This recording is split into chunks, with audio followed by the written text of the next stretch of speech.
more accessible, in this age of, the coronavirus. But there was pushback, which has me nervous. And, I'm not into conspiracy theories. We have a president who does that enough for all of us. But, there is a growing fear that, that if this continues, that the president will try to find a way to screw around with the elections.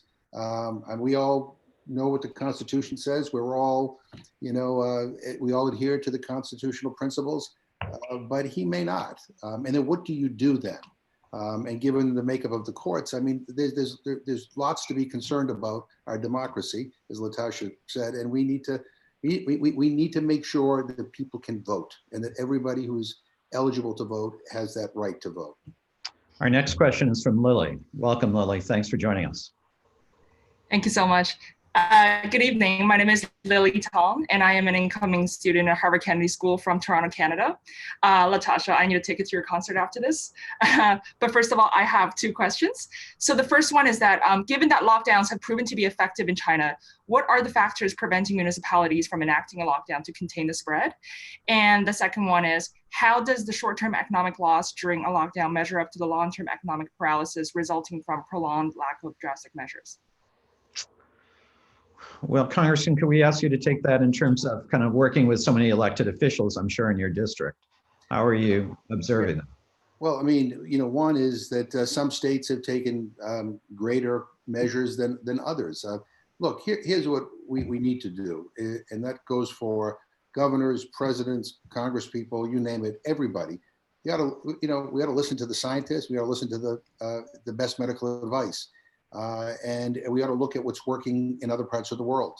And I think what we're learning is that, kind of strong measures, up front can help contain this virus, can help flatten the curve that we all hear about every day. And so, I mean, and some of us have whiplash here because a couple of weeks ago, the president told us this is a hoax. Then he told us we're fighting a war. And then the other day he said, I want the churches filled on Easter. So, I mean, what he ought to be saying is that I'm going to listen to the best medical advice. I'm going to listen to the science. I'm going to do what is in the interest of the American people to save lives. You can't save an economy if you don't save lives. And if we were to somehow, relax some of these restrictions or say, what the heck? You know what? We may find ourselves back in another moment where we have to lock down again, and this time our economy won't be able to come back. So yeah, that's why we're taking strong measures in Congress, the largest relief package in the history, I think, of our country. We're moving forward, to try to keep people afloat until this passes.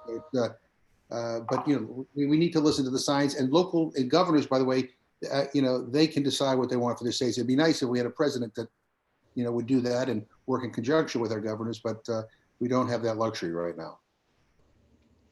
Our next student, LaTosha, did you want to add anything to that? Okay, our next student is Kezia, who has a question for both of you. Kezia? Hi, everyone. I'm Kezia. I'm a senior at the college.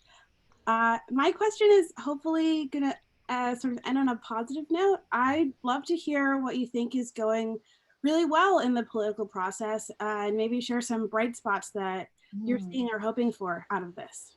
Nice. Well, I think, one positive thing is that the Senate voted 97-0 on a bill.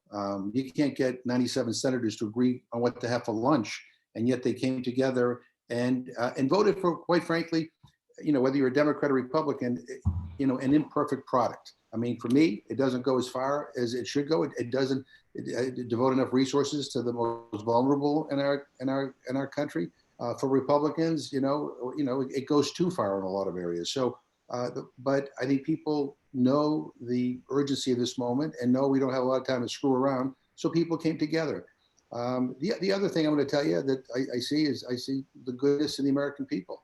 I'm hearing, in my district, I'm hearing all around the place, people, checking on their neighbors, when they go food shopping, buying food for an elderly neighbor or somebody who they know have a compromised immune system. I mean, just checking in on everybody, and supporting our local businesses, buying gift cards and buying takeout, just to to keep these businesses afloat. So, there's some good things happening. But I think we don't want to fool ourselves into a false sense of security that the political love fest is going to continue, forever, because some of the things we're going to have to do in terms of investment, may incur some very intense debate. So we have to be prepared for that. LaTosha? So I think the biggest piece, and I always talk about the radical reimagining of America, that, I think one of the things is we are ripe for change right now.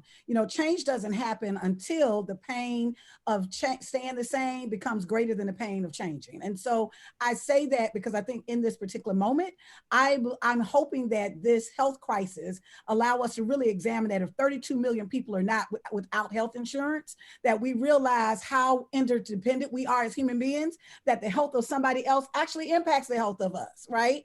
And so that we can have a real dialogue and a more open dialogue around healthcare in this country. I'm hoping that in this moment, as we're looking at this crisis, right, that we reel it and we see the holes in democracy, that what comes out of this is a real commitment for how we've got to strengthen democracy so that we can, in fact, become this belief around American idealism becomes real. I believe that we're in this moment now that we're actually, I can tell you, I'm actually helping to teach my kindergarten child, and I have so much respect for teachers. I think teachers should get paid $1 billion a year, right? And so my point, I think that, right, I'm hoping that in this moment, that there is a different kind of focus on the significance and the impact of education in this country. And so I think that there's some core pieces that we're all forced to deal with that we haven't really been dealing with. We just kind of been looking at them as like headlines in newspaper that we're forced to deal with right now that would actually shape a stronger America coming out of this. Well, Jim and LaTosha, we can't thank you enough for those words of inspiration to end on, but for your lives that you've led in public service and a commitment to the public good. Struck, you're both valued friends. And LaTosha, I love your Harvard sweatshirt and your patriotic feel, calling us from Atlanta. We got school spirit. Yes. And Jim, I think you're in your dining room. I remember that paint behind you. I bought that painting in Cuba.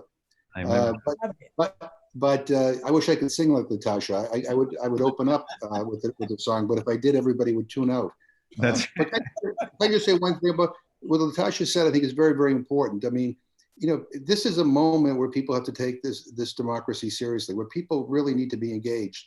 And if we're going to have these discussions on expanding healthcare and on education and and supporting those who are most vulnerable, we need to make sure that we're electing people and elevating people who actually share those values. When people complain about, who serves in Congress or who serves in the Senate, I always tell people, we didn't get here by accident. People voted for us or didn't vote for us. And if you didn't vote, then you're part of, and you don't like who's there, you're part of the problem. So this is a moment to mobilize. If ever there was a moment, it is now. So happy to be with you. Be safe, everybody. Thank you so much. You've allowed us to begin this fast forum, 30-minute dialogue. We'll continue it next week. NBC's Peter Alexander will be our guest, reflecting on his coverage at the White House and the issues of the day. But you both have started us in wonderful ways, and we're deeply grateful to you. And excellent questions from our students. Blake started us well, and Kezia capped it off. She was an extraordinary chair of the forum committee as well. So thank you all. Be safe, everyone. Stay healthy. And thank you so much from here at the Institute of Politics. Have a good night. Good night.